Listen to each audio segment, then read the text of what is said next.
Hello, నేను మిస్ఎస్ రావు. ఈ screen మీద కనిపిస్తున్నటువంటి ఇతని పేరు షాలెం రాజు. ఇతను చిలకలూరిపేట మినిస్ట్రీస్ చర్చిలో పాస్టర్గా ఉన్నారు. ఈయన మత ప్రబోధకుడు. ఈయన దైవ వాక్యాన్ని వినిపిస్తూ ఉంటారు. ఇంతవరకు బాగుంది. కానీ ఆయన దైవ వాక్యాన్ని వినిపిస్తూ హిందువులని కించపరిచేలాగా మాట్లాడారు. హిందూ మహిళలను కించపరిచేలాగా మాట్లాడారు. బజారు మహిళలు మాత్రమే మల్లెపూలు పెట్టుకుంటారు అని చెప్పి ఆయన చేసినటువంటి దేవుడి వ్యాఖ్య. అంటే దేవుడి వ్యాఖ్య చెప్తారంటున్నారు కాబట్టి అందుకు అంటున్నాను నేను. ఈయనకి హిందూ మహిళల మీద ఎంత ద్వేషం ఉందో ఆయన మాటలను బట్టి అర్థమవుతుంది. ఒక మతాన్ని అభిమానించవచ్చు, ఇంకొక మతాన్ని ద్వేషించకూడదు. ఇది ఎవరైనా చెప్తారు. భగవద్గీత అదే చెప్తుంది, బైబిల్ అదే చెప్తుంది, ఖురాన్ అదే చెప్తుంది. ద్వేషించే అధికారం ఎవరికి ఉంది? ఎక్కడా లేదు ద్వేషించమని. మరి ఎందుకు ఈయన హిందూ మహిళలు మల్లెపూలు పెట్టుకున్నటువంటి వాళ్ళు బజారు మహిళలు అని అంటున్నారు. ఆయన చేసినటువంటి వ్యాఖ్యలు నేను వినిపిస్తాను, ఆడియో వినిపిస్తాను, వీడియో కాకుండా. వినండి.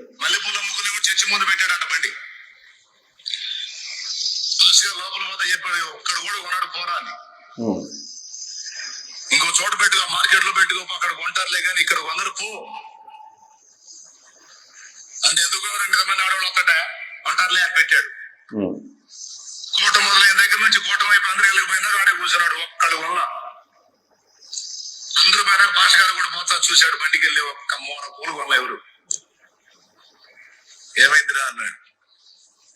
ఏందండి ఇంతమంది ఆడవాళ్ళు వచ్చారు, ఒక్కళ్ళు మూర పూలు కొనలేదు. కొన్నారా కొందరు పిచ్చి పిచ్చి వేషాలని వేసి రోడ్ల మీద బజార్ల మీద తిరగటానికి. వారు బజారు సంబంధులు కాదు, వారు పరిశుద్ధాత్మ సంబంధులు.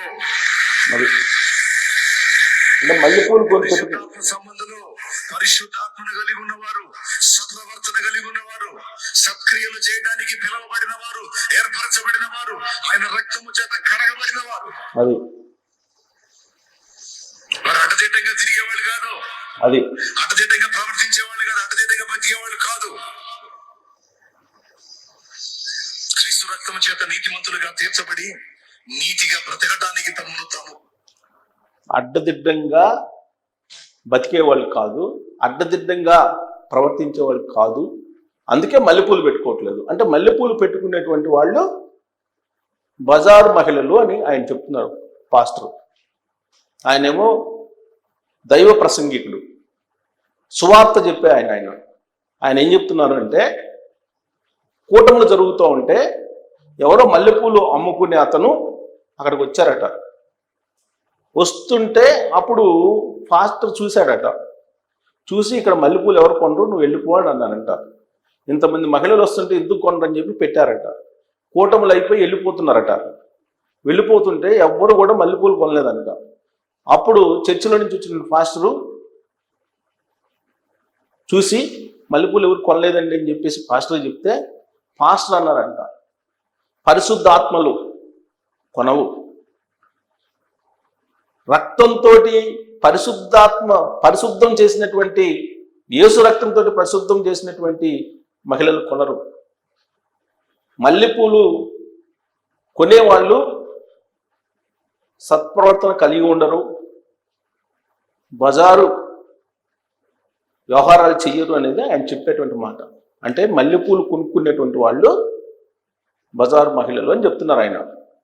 అంటే ఇండైరెక్ట్గా హిందూ మహిళలను కించపరుస్తూ ఉన్నారు. మల్లెపూల యొక్క ప్రాసెస్ని తెలుసా ఈ పాస్టర్కి? అసలు సైంటిఫిక్, అట్లీస్ట్ మత ప్రాతిపదికను, మతానికి సంబంధించినటువంటి జాడ్యాన్ని వదిలిపెట్టి మల్లెపూలకు ఉన్నటువంటి శాస్త్రీయ పరమైనటువంటి ప్రయోజనాలని ఈ పాస్టర్ తెలుసుకోవాలి. అప్పుడు మల్లెపూల గురించి మాట్లాడాలి. హిందూ మహిళలు గాజులు వేసుకుంటారు, పూలు పెట్టుకుంటారు, నిండు ముత్తైదుల్లాగా కనిపిస్తుంటారు, బొట్టు పెట్టుకుంటారు. కానీ క్రైస్తవులకు మారాలంటే మీరు గాజులు తీసేయాలి, తాళిబొట్లు తీసేయాలి, పూలు పెట్టుకోకూడదు, అప్పుడే పరిశుద్ధ ఆత్మలుగా పరిశుద్ధులుగా మిగులుతారని చెప్పి వీళ్ళు చెప్పేటువంటి దైవ వాక్యం. ఆ విధంగా చేయకపోతే వాళ్ళు బజారు మహిళలు అంటే హిందువుల్ని ఇండైరెక్ట్గా ఈయన హిందూ మహిళల్ని కించపరుస్తూ ఉన్నారు, హిందూ మహిళల్ని అవమానపరుస్తున్నారు, కించపరచడం కాదు. మరి ఈయన ఏమనాలి? ఈ మధ్యకాలంలో అమరావతి రాజధాని గురించి అనుచిత వ్యాఖ్యలు చేసినటువంటి జర్నలిస్ట్ని తీసుకెళ్లి కేసు పెట్టి లోపలేశారు. మరి ఈయన్ని అదే చేయాలి కదా. ఈయన్ని యావత్ హిందూ మహిళలు మొత్తం ఎక్కడ కనిపిస్తే అక్కడ నిలదీయాలి కదా. రాజధాని మహిళలు గురించి మాట్లాడితే ఆ జర్నలిస్ట్ని తీసుకెళ్లి కేసు పెట్టి లోపలేశారు కదా. మరి ఈ పాస్టరు చేసినటువంటి వ్యాఖ్యలు ఏంటి? మల్లెపూలు పెట్టుకున్న మహిళలు బజారు మహిళలా? ఏం మాట్లాడతారు ఈయన? షోలే రాజు అంట ఆయన పేరు, షాలెం రాజు, చిలుకలూరిపేట మినిస్ట్రీస్ చర్చ్ ఫాదర్ అంట. మినిస్ట్రీస్ చర్చికి ఫాదర్గా ఉన్నారంట ఆయన, పాస్టర్గా. అక్కడికి వెళ్ళాలి, చిలుకలూరిపేట మినిస్ట్రీస్ చర్చికి వెళ్ళాలి. ఎవరు వెళ్ళాలి? ఈ సోకాల్డ్ సనాతన ధర్మం, హిందూ ధర్మం వీటి గురించి మాట్లాడుతుంటారు కదా, వాళ్ళు వెళ్ళి అక్కడ ఆయన ఈ విధమైన వ్యాఖ్యలు ఎందుకు చేశారు? హిందూ మహిళలు మల్లెపూలు పెట్టుకుంటారండి, నిండు ముత్తైదులాగా కనిపిస్తారు, దేవతలాగా కనిపిస్తారు. అలాంటి వాళ్ళని పట్టుకుని ఇండైరెక్ట్గా ఆయన ఏమంటున్నారు? మల్లెపూలు పెట్టుకున్న వాళ్ళు బజారు మహిళలు అని అంటున్నారు. సో ఇంతకన్నా ఘోరమైనటువంటి వ్యాఖ్యలు ఉంటాయా?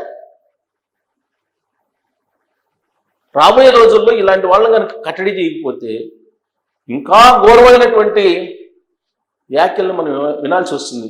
వాటినే దైవవాక్యం అంటారు ఆయన. యేసు రక్తంతో కడగబడినటువంటి మహిళలు పరిశుద్ధాత్మలు అంటారు. మరి ఎంత రక్తాన్ని తీసుకొచ్చాడు ఈయన ఆడికి వచ్చినటువంటి మహిళల్ని శుద్ధి చేయడానికి, కూటములకి ఉండాలి ఏదన్నా మాట్లాడటానికి చదువుకున్నటువంటి వాళ్ళు. ఆ బైబిల్లో ఏం చెప్పిందో నీతి వాక్యాలు చెప్తే పర్వాలే, ఇలాంటివన్నీ సొంత పైత్యాలన్నీ కలిపి పక్కనుండేటువంటి మతాన్ని కించపరిచేలాగా మాట్లాడి సమాజంలో విద్వేషాలు రెచ్చగొట్టేటువంటి వాళ్ళ మీద దేశద్రోహం కేసు పెట్టాలి. అసలు ఇలాంటి వాళ్ళని కట్టడి చేయకపోతే సమాజంలో అనిశ్చితి ఏర్పడుతుంది, అన్రెస్ట్ ఏర్పడుతుంది, లా అండ్ ఆర్డర్ సమస్యలు వస్తాయి. కాబట్టి ఇతన్ని ఏం చేయాలి అనే దాని మీద మీరు కామెంట్ చేయొచ్చు. అలాగే చిలుకలూరిపేటలో ఉన్నటువంటి మినిస్ట్రీ చర్చికి వెళ్ళి మల్లెపూలు పెట్టుకునే మహిళలందరూ కూడా ఈయనకు బుద్ధి చెప్పాలి. లేదంటే ఇతను ఇదే ప్రసంగాలు ఇంకా కొనసాగిస్తారు. సో కాబట్టి అమరావతి మహిళల పట్ల అనుచితంగా వ్యాఖ్యలు చేసినటువంటి జర్నలిస్టులకి ఏ విధమైనటువంటి శిక్ష పడిందో, ఏ విధమైనటువంటి చర్యలకి వాళ్ళు గురయ్యారో అదే తరహాలో ఇతని మీద కూడా కేసు పెట్టాలి. కేసు పెట్టాల్సిన అవసరం ఉంది. మరి కేసు పెట్టాలా పర్లేదా అనేది మీరు ట్రోల్ చేయొచ్చు. Thank you.